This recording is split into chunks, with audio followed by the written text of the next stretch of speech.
मैं doctor Rashmi Chaurasia, lecturer, modern office management, government polytechnic college Panna. मैं आज आपके सामने मॉडर्न ऑफिस मैनेजमेंट के फिफ्थ सेम के इनकम टैक्स सब्जेक्ट पर चर्चा करने वाली हूँ, जिसमें प्रमुख टॉपिक मैंने लिए हैं residence and tax liability and exempted income. Residential status, residence of tax liability. इसमें कुछ लर्निंग आउटकम्स हैं जो इस प्रकार हैं। रेसिडेंस एंड टैक्स लायबिलिटी, निवास स्थान तथा कर दायित्व, स्कोप ऑफ टोटल इनकम, कुल आय का क्षेत्र, income received, income deemed to be received, income deemed to accrued और अराइज इन इंडिया, प्राप्त आय, प्राप्त हुई समझी जाने वाली आय, भारत में उपार्जित एवं उदय मानी जाने वाली आय। इसी प्रकार incomes of exempted income, items of exempted incomes, करमुक्त आय की मदें। After reading this unit, the students will be able to find out the residential status of various persons, विभिन्न करदाताओं की निवासी स्थिति का पता लगाना, determine the scope of total income of various persons, विभिन्न करदाताओं की कुल आय के क्षेत्र का निर्धारण करना, understand the concept of income received, income deemed to received and income deemed to accrued or arise in India, प्राप्त आय, प्राप्त हुई समझी जाने वाली आय, भारत में उपार्जित तथा उदय मानी जाने वाली आय। इसी प्रकार understand various exemptions available to tax payer, करदाता को उपलब्ध विभिन्न छूटों को समझना। इसी तरह से determine taxable income of various persons after determining residential status and exemptions available. निवास की स्थिति एवं उपलब्ध छूट के बाद विभिन्न व्यक्तियों की कुल आय का निर्धारण करना। इस प्रकार ये कुछ लर्निंग ऑब्जेक्टिव्स हैं। अब स्टार्ट करते हैं टॉपिक को, जिसमें प्रमुख टॉपिक है करदाताओं का निवास स्थान या रेसिडेंशियल स्टेटस। निवासीय दृष्टि से या आवासीय दृष्टि से करदाता दो प्रकार के होते हैं, भारत में निवासी और भारत में अनिवासी। भारतीय आय भारत में कर योग्य होती है, चाहे वह व्यक्ति जो आय अर्जित कर रहा है निवासी हो या अनिवासी। इसके विपरीत किसी व्यक्ति की विदेशी आय भारत में कर योग्य है यदि ऐसा व्यक्ति भारत का निवासी है। अनिवासी की विदेशी आय भारत में कर योग्य नहीं है। इस प्रकार किसी व्यक्ति की कर देयता किसी व्यक्ति की निवासी स्थिति पर निर्भर करती है। निवासियों के प्रकार को अधिनियम की धारा 6 में स्पष्ट किया गया है, जो इस प्रकार है। वे व्यक्ति जो भारत में निवासी है, जो साधारण निवासी हैं, resident and ordinary resident in India, जिसको शॉर्ट में ROR कहा जाता है। इसी प्रकार वे व्यक्ति जो भारत में असाधारण निवासी हैं, अर्थात साधारण निवासी नहीं है, अर्थात resident but not ordinarily resident in India, जिसको शॉर्ट में RNOR कहा जाता है। इसी प्रकार वे व्यक्ति जो भारत में अनिवासी हैं, अर्थात नॉन रेसिडेंट इन इंडिया। अब देखते हैं एक व्यक्ति के निवास स्थान के निर्धारण की क्या शर्तें हैं। इनमें कुछ आधारभूत शर्तें हैं जिसको बेसिक कंडीशंस कहते हैं, जो इस प्रकार हैं। पहली है वह गत वर्ष में कम से कम 182 दिन भारत में रहा हो। कोई व्यक्ति जो गत वर्ष में कम से कम 182 दिन भारत में रहा हो, या he has been in India for at least 182 days during the previous year। और सेकेंड है गत वर्ष से पूर्व के 4 वर्षों में वह कुल मिलाकर कम से कम 365 दिन भारत में रहा हो और गत वर्ष में कम से कम 60 दिन भारत में रहा हो। या he has been in India for at least 60 days during the previous year and for at least 365 days during the 4 years immediately preceding the previous year। इस प्रकार आधारभूत शर्तों में से कोई एक शर्त को महत्वपूर्ण माना जाता है। अब देखते हैं अतिरिक्त शर्तों को, जिन्हें एडिशनल कंडीशंस कहते हैं। वे इस प्रकार हैं। पहली है वह व्यक्ति गत वर्ष से पूर्व के 10 वर्षों में कम से कम 2 वर्ष भारत में निवासी के रूप में रहा हो। ये is a resident in at least any 2 out of the 10 previous years immediately preceding the relevant previous year, and second is वह गत वर्ष के पूर्व के 7 वर्षों में कुल मिलाकर कम से कम 730 दिन भारत में रहा हो. He has been in India for 730 days or more during the 7 previous years immediately preceding the relevant previous year. इस प्रकार निवासियों के यदि प्रकार को देखा जाए तो एक फॉर्मेट के रूप में प्रस्तुत किया गया है, जिसमें निवासी और अनिवासी दो प्रकार को दिखाया गया है. निवासी को दो भागों में बांटा गया है, जो साधारण निवासी और अनिवासी होते हैं. साधारण निवासी के लिए जो हमने पिछली स्लाइड में देखा है, आधारभूत शर्तें हैं. आधारभूत दो शर्तों में से कोई एक शर्त परंतु अतिरिक्त दोनों ही शर्तों को साधारण निवासी के लिए पूरा करना अनिवार्य होता है. वहीं असाधारण निवासी की यदि बात की जाए तो आधारभूत दो शर्तों में से कोई एक शर्त परंतु अतिरिक्त दोनों ही शर्तों को इसे पूरा करना अनिवार्य नहीं होता है. इसी प्रकार अनिवासी के लिए ना ही आधारभूत शर्तों को और ना ही अतिरिक्त शर्तों को इसे पूरा करना अनिवार्य होता है. अब देखते हैं निवासियों की स्थिति का निर्धारण किस प्रकार से किया जाता है. शर्तों को यदि देखा जाए तो आधारभूत और अतिरिक्त शर्तों में बांटा गया है. निवासियों को साधारण, असाधारण और अनिवासी में बांटा गया है. आधारभूत शर्तों में गत वर्ष में कम से कम 182 दिन भारत में रहा हो या गत वर्ष से पूर्व के 4 वर्षों में वह कुल मिलाकर कम से कम 365 दिन भारत में रहा हो और गत वर्ष में कम से कम 60 दिन भारत में रहा हो. इन दोनों आधारभूत शर्तों में से कोई एक शर्त साधारण निवासी के लिए पूरा करना अनिवार्य होता है और असाधारण निवासी के लिए भी पूरा करना अनिवार्य होता है, परंतु अनिवासी के लिए अनिवार्य नहीं होता है. इसी प्रकार अतिरिक्त शर्तों की यदि बात की जाए तो अतिरिक्त शर्तों में पहली शर्त है गत वर्ष से पूर्व के 10 वर्षों में कम से कम 2 वर्ष भारत में निवासी के रूप में रहा हो तथा वह गत वर्ष के पूर्व के 7 वर्षों में कुल मिलाकर कम से कम 730 दिन भारत में रहा हो. ये दोनों ही एडिशनल कंडीशन साधारण निवासी के लिए पूरा करना अनिवार्य है, परंतु असाधारण निवासी और अनिवासी के लिए इन दोनों ही एडिशनल कंडीशंस को फुलफिल करना अनिवार्य नहीं है.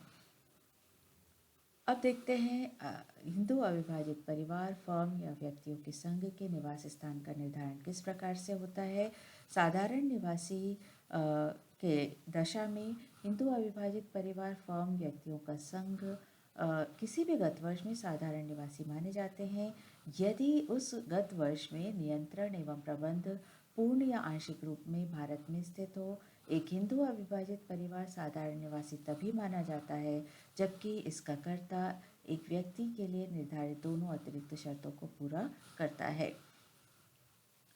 इसी प्रकार नेक्स्ट देखते हैं असाधारण निवासी या नॉन ऑर्डिनरी रेजिडेंट की बात करें तो कभी भी फर्म या व्यक्तियों का संघ असाधारण निवासी नहीं हो सकते हैं, परंतु एक हिंदू अविभाजित परिवार गत वर्ष में असाधारण निवासी होता है यदि परिवार का संपूर्ण अथवा आंशिक नियंत्रण भारत में स्थित है तथा उसका कर्ता दोनों ही अतिरिक्त शर्तों को पूरा नहीं करता है. मतलब जो उसका संपूर्ण नियंत्रण और प्रबंध जो है वह भारत से नियंत्रित होता है, परंतु जो एडिशनल कंडीशंस हैं उनको वह फुलफिल नहीं करता है तो वह असाधारण निवासी होगा. अनिवासी के लिए या नॉन रेसिडेंट के लिए करदाता उस दशा में अनिवासी होगा जबकि उनका संपूर्ण नियंत्रण एवं प्रबंध भारत के बाहर ही स्थित हो. इसी प्रकार कंपनियों के संबंध में निवास स्थान की यदि बात की जाए तो निवासी के लिए एक कंपनी किसी गत वर्ष में भारत में निवासी कही जाती है यदि वह भारतीय कंपनी हो या उस वर्ष में उसके प्रभावी प्रबंध का स्थान भारत में रहा हो. असाधारण निवासी या नॉन ऑर्डिनरी रेजिडेंट की यदि बात की जाए तो एक कंपनी असाधारण निवासी नहीं होती है.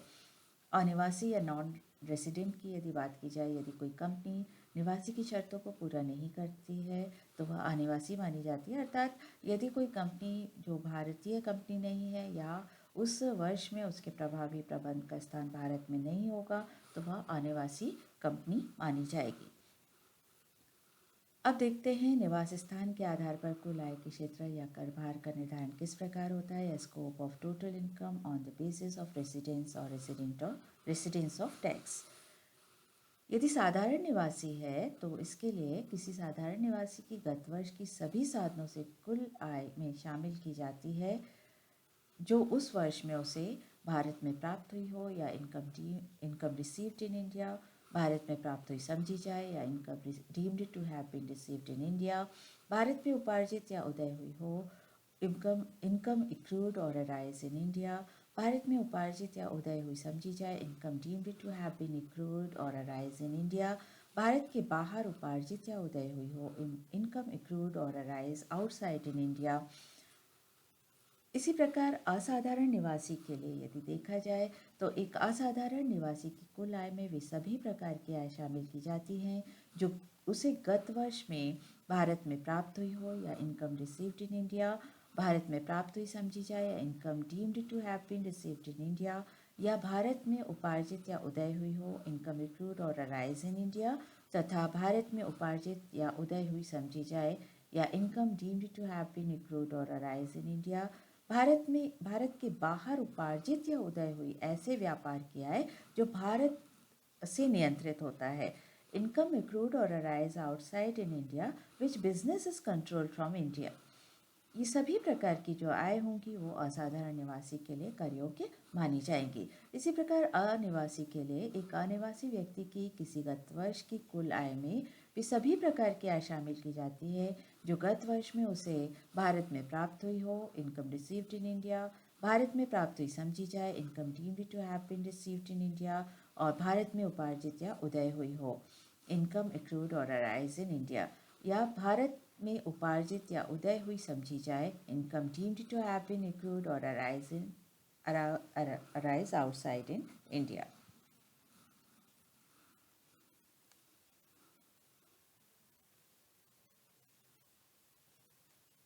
इस प्रकार की जो आय होगी वह भारत में वह किसी भी अनिवासी के लिए कर योग्य मानी जाएगी।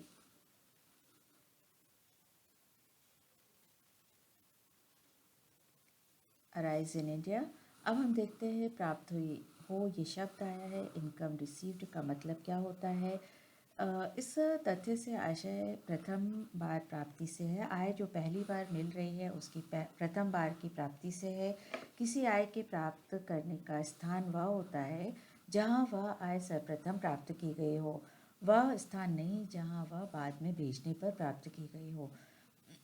इसे एक उदाहरण के रूप में समझा जा सकता है एक अनिवासी की विदेशी आय कर योग्य नहीं होगी चाहे वह भारत भेज दी गई हो जब तक कि सर्वप्रथम भारत में प्राप्त न हुई हो अर्थात जब वह कोई भी इनकम जो पहली बार जिस स्थान पर प्राप्त हुई होती है वह प्राप्ति का स्थान माना जाता है और उसी के अकॉर्डिंग उसे टैक्स पे करना होता है।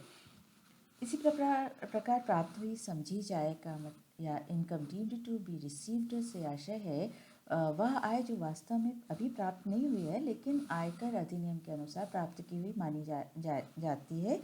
इसे धारा 7 एवं 8 में स्पष्ट किया गया है जो इस प्रकार है एक कर्मचारी जो रिकॉग्नाइज्ड प्रोविडेंट फंड का सदस्य हो उसके प्रोविडेंट फंड में वार्षिक वृद्धि यद्यपि कर्मचारी को वास्तव में प्राप्त नहीं होती है परंतु वह उसकी गत वर्ष की प्राप्त हुई आय मानी जाती है।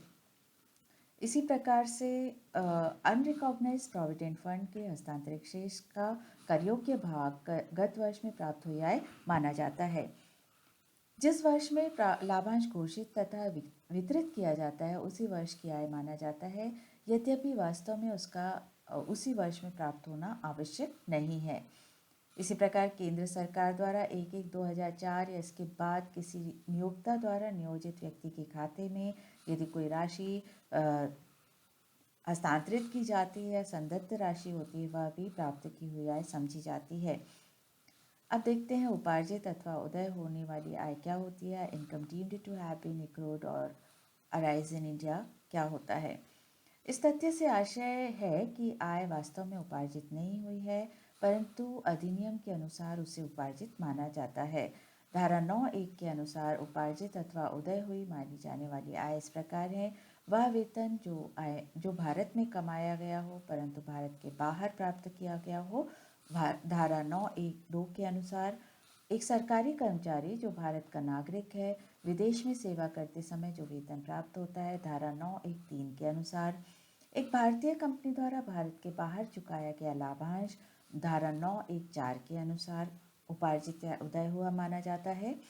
इसी प्रकार सरकार द्वारा देय ब्याज की आय भारत में उपार्जित अथवा उदय हुई मानी जाएगी, भले ही वह ऋण जिस पर ब्याज देय है भारत में लिया गया हो या भारत के बाहर लिया गया हो, परंतु किसी निवासी या अनिवासी व्यक्ति द्वारा देय ब्याज भी भारत में उपार्जित या उदय हुआ माना जाएगा, या यदि यह ऐसे ऋण के संबंध में हो जो उसके ऐसे व्यापार या पेशे के लिए प्रयोग हो रहा हो जो भारत में चल रहा हो।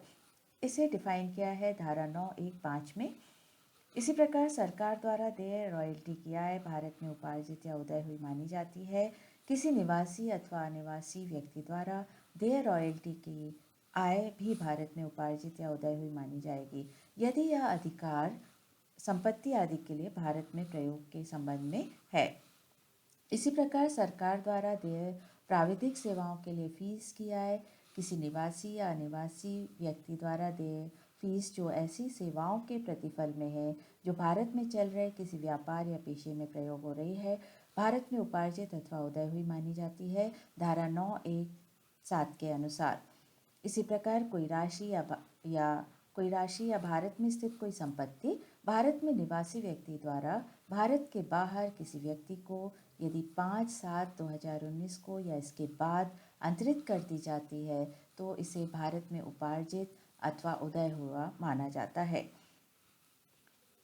अब देखते हैं कौन सी आय निवासियों की स्थिति के आधार पर कर योग्य है और कर योग्य नहीं है। चलिए आय में लेते हैं गत वर्ष में भारत में प्राप्त आय जो भारत के बाहर उपार्जित या उदय हुई हो। प्राप्ति का स्थान भारत है, चाहे उसे भारत के बाहर उपार्जित किया गया हो या उदय हुई हो। ये साधारण, असाधारण और अनिवासी तीनों के लिए ही कर योग्य होगा क्योंकि प्राप्ति का स्थान भारत है। इसी प्रकार आय जो गत वर्ष में भारत में प्राप्त हुई समझी जाए और जो चाहे भारत के बाहर उपार्जित या उदय हुई हो, यह भी साधारण निवासी, असाधारण और अनिवासी तीनों की स्थितियों में कर योग्य होगा क्योंकि यहाँ पर भी प्राप्ति का जो स्थान है, आय की जो प्राप्ति का स्थान है उसे वह भारत है। वहीं देखते हैं गत वर्ष में भारत में उपार्जित अथवा उदय हुई आय जो भारत के बाहर प्राप्त हुई हो। यहाँ पर साधारण निवासी, असाधारण और अनिवासी तीनों ही स्थितियों में यह कर योग्य होगी, यह आय कर योग्य होगी क्योंकि यह भारत में उपार्जित या उदय हुई है। आय जो गत वर्ष में भारत में उपार्जित या उदय हुई मानी जाएगी या समझी जाए, चाहे वह भारत के बाहर प्राप्त हुई हो। यदि यहाँ पर भी साधारण, असाधारण और अनिवासी के लिए यह आय कर योग्य होगी। वहीं आय जो गत वर्ष में भारत के बाहर प्राप्त हुई हो तथा भारत के बाहर ही उपार्जित या उदय हुई हो परंतु जो भारत के से नियंत्रित व्यापार से हुई है, यह ऐसी स्थिति में साधारण निवासी के लिए और असाधारण निवासी के लिए यह आय कर योग्य होगी परंतु अनिवासी के लिए यह आय कर योग्य नहीं होगी क्योंकि यह जो आय है वह भारत के बाहर प्राप्त हो रही है और साथ ही इस जो आय मिल रही है, जिस व्यापार या पेशे से यह आय हो रही है, यह भारत से नियंत्रित नहीं है। इसी प्रकार आय जो गत वर्ष में भारत के बाहर प्राप्त हुई हो तथा भारत के बाहर ही उपार्जित या उदय हुई हो, जो भारत के बाहर से नियंत्रित होता है अथवा ऐसे पेशे से हुई हो जो भारत के बाहर स्थापित हो, तो ऐसी स्थिति में साधारण निवासी के लिए कर योग्य होगा परंतु असाधारण और अनिवासी के लिए यह आय कर योग्य नहीं मानी जाएगी। इसी प्रकार गत वर्ष की आय जो भारत के बाहर प्राप्त हुई हो तथा भारत के बाहर उपार्जित या उदय हुई हो, तो केवल साधारण निवासी के लिए इस आय पर कर लगेगा, असाधारण और अनिवासी के लिए यह आय कर योग्य नहीं मानी जाएगी। वहीं पूर्व के वर्षों में भारत के बाहर प्राप्त तथा भारत के बाहर उपार्जित अथवा उदय हुई आय जो गत वर्ष में भारत में लाई गई हो, ऐसी आय साधारण निवासी, असाधारण और अनिवासी तीनों के लिए ही कर योग्य नहीं होगी। एक सवाल ले लेते हैं जिससे इसे और अधिक अच्छे से स्पष्ट किया जा सकेगा। यहाँ पर है गत वर्ष 19-20 की मिस्टर एक्स की आय का विवरण दिया गया है। पाकिस्तान में कृषि से आय 30,000 रुपये, भारत में वेतन प्राप्त किया परंतु सेवा इराक में प्रदान की गई 12,000 रुपये, भारत में व्यापार से आय 12,000 रुपये, एक घरेलू कंपनी से लाभांश जो सकल रूप में दिया गया है 2,000 रुपये, बांग्लादेश में बैंक में जमा पर कमाई गई तथा प्राप्त ब्याज की राशि जो है वो 6,000 रुपये है। श्रीलंका में व्यापार से आय जो भारत से नियंत्रित है तथा आय भारत भेज दी गई है 14,000 रुपये है। अब अपने को फाइंड आउट करना है मिस्टर एक्स की सकल कुल आय की गणना करना है यदि वह व्यक्ति निवासी है, असाधारण निवासी है और अनिवासी है। चलिए देखते हैं मिस्टर एक्स की सकल कुल आय की गणना। क्योंकि इसमें गत वर्ष 19-20 दिया गया है इसलिए कर निर्धारण वर्ष 20-21 के लिए सकल कुल आय की गणना करेंगे हम। इसमें सबसे पहली जो दिया गया है पाकिस्तान में कृषि से आय 30,000 रुपये। पाकिस्तान में कृषि से आय क्योंकि भारत से बाहर स्थित कृषि भूमि है इसलिए यह टैक्सेबल होगी, लेकिन केवल साधारण निवासी के लिए टैक्सेबल होगी, असाधारण और अनिवासी के लिए टैक्सेबल नहीं होगी क्योंकि भारत के बाहर स्थित है। भारत में प्राप्त वेतन है, भारत में वेतन प्राप्त किया है और सेवा इराक में दी गई है। प्राप्ति का स्थान भारत है इसलिए साधारण निवासी, असाधारण और अनिवासी तीनों ही स्थिति में से इन पर टैक्स देना पड़ेगा, यह टैक्सेबल होगी यह इनकम। भारत में व्यापार से आय, भारत में व्यापार से आय की यदि बात की जाए तो क्योंकि ये जो व्यापार है वो भारत में ही है, भारत में ही संचालित हो रहा है, भारत में ही यह आय मिल रही है इसलिए साधारण, असाधारण और अनिवासी तीनों ही कंडीशंस में इस पर टैक्स लगेगा। एक घरेलू कंपनी से लाभांश, यह लाभांश जो होता है घरेलू कंपनी से लाभांश वह करमुक्त होता है इसलिए करमुक्त आय मानी जाती है, इसलिए साधारण, असाधारण और अनिवासी तीनों ही के लिए यह आय करमुक्त मानी जाएगी। बांग्लादेश में बैंक में जमा पर कमाई गई तथा प्राप्त ब्याज की जो राशि है क्योंकि बैंक जो है वो बांग्लादेश का है और वहीं पर बैंक में जमा कर दिया गया है तो ऐसी स्थिति में साधारण निवासी के लिए बस टैक्सेबल होगी यह राशि, असाधारण और अनिवासी के लिए यह राशि टैक्सेबल नहीं मानी जाएगी। इसी प्रकार श्रीलंका में व्यापार से आय जो भारत से नियंत्रित है तथा आय भारत भेज दी गई है। श्रीलंका में व्यापार से आय जो भारत से नियंत्रित है और भारत भेज दी गई है, इसका मतलब है कि जो आय है वो ऐसी आय है जो भारत से नियंत्रित है। इस आधार पर साधारण निवासी और असाधारण निवासी के लिए अमाउंट जो होगा वह टैक्सेबल होगा परंतु अनिवासी के लिए यह टैक्सेबल नहीं होगा। इस प्रकार जब हम देखते हैं साधारण, असाधारण और अनिवासी के लिए मिस्टर एक्स की इन तीनों ही यदि कैटेगरी में जो हमने टोटल ग्रॉस टोटल इनकम की गणना की है वह साधारण निवासी के लिए 74,000, असाधारण के लिए 38,000 और अनिवासी के लिए 24,000 आई है। इसका मतलब है कि साधारण निवासी के लिए भारत में कमाई गई तथा भारत के बाहर कमाई गई समस्त आय पर इसको टैक्स देना पड़ता है। अब हम आते हैं नेक्स्ट चैप्टर करमुक्त आय जिसे एग्जम्प्टेड इनकम्स कहते हैं।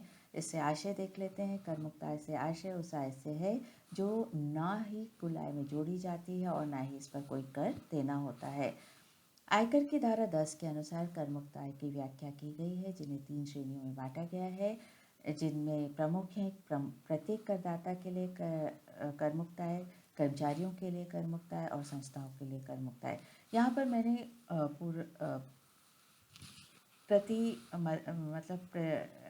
हर मद को नहीं लिया है, केवल 10 आइटम्स को किया है शामिल किया है। ले लेते हैं प्रत्येक करदाता के लिए करमुक्त आय कौन सी होंगी। इसमें कृषि आय, यदि कृषि भूमि जो है वो भारत में स्थित होगी तो करमुक्त होगी।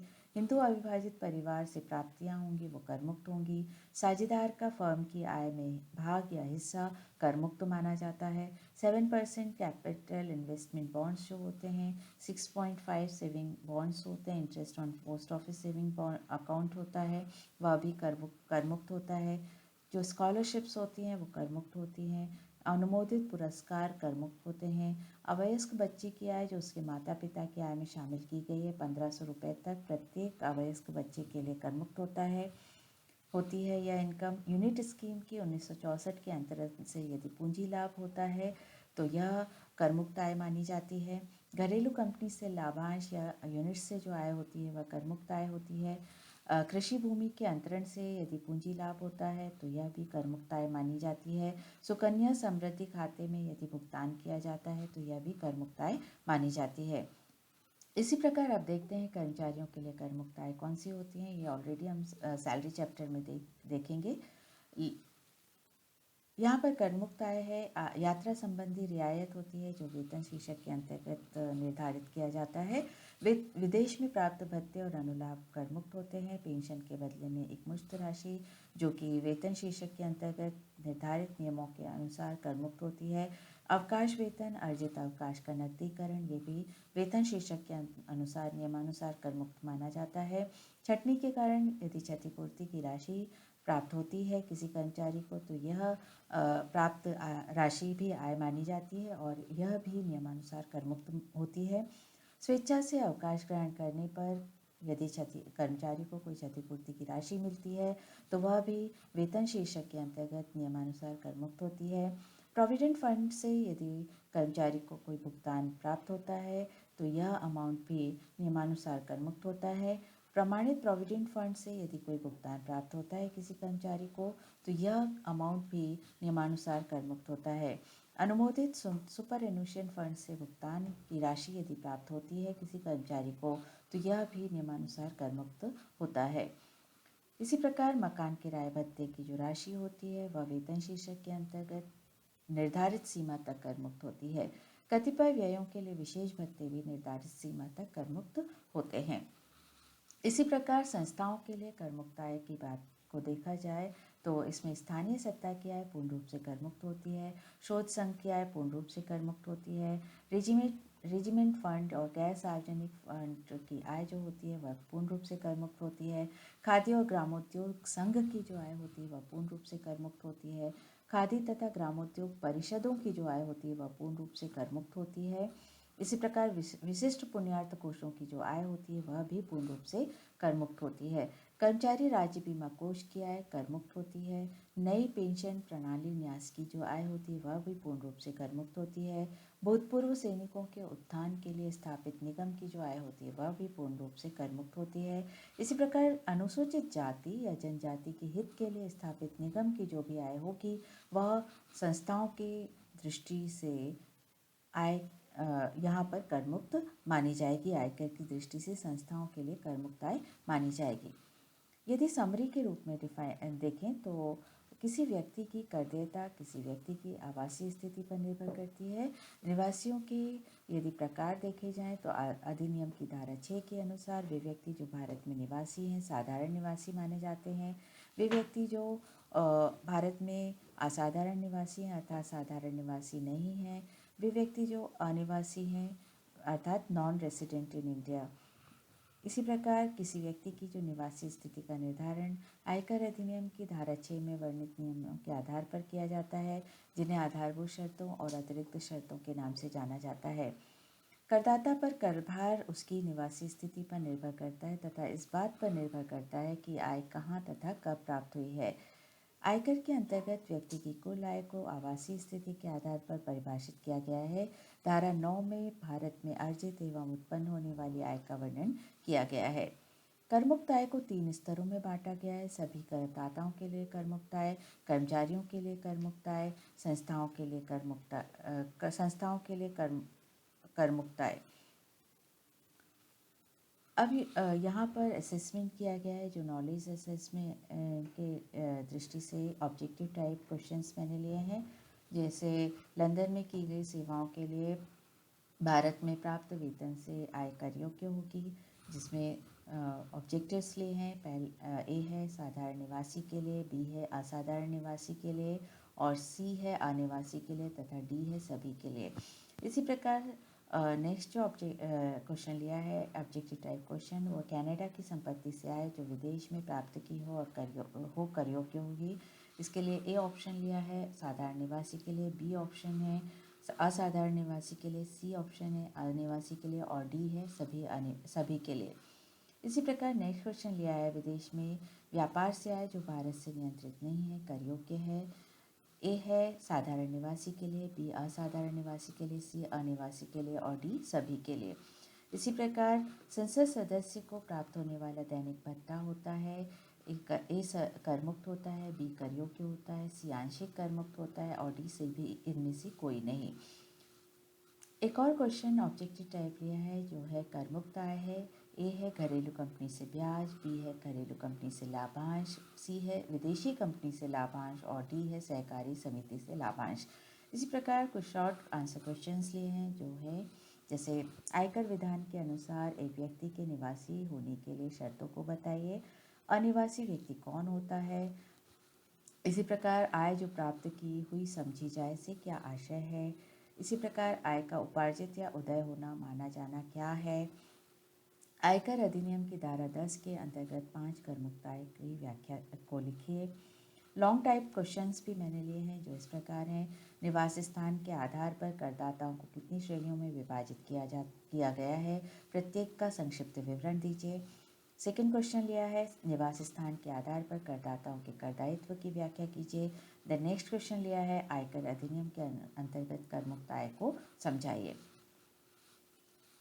इस प्रेजेंटेशन को तैयार करने में कुछ सोर्सेस लिए हैं जो इस प्रकार हैं। जैसे बुक्स के रूप में देखा जाए तो डॉक्टर H.C. मेहरोत्रा एवं डॉक्टर S.B. गोयल, आयकर विधान एवं लेखे, साहित्य भवन पब्लिकेशन आगरा, जो कि 2020 का पब्लिकेशन है। इसी प्रकार कुछ वेबसाइट्स ली गई हैं जैसे www.incometaxindia.gov.in, इसी प्रकार www.taxguru.in, cbseacademic.nic.in। इन सभी सोर्सेज से मैंने अपनी स्लाइड या प्रेजेंटेशन को तैयार किया है। So thank you very much.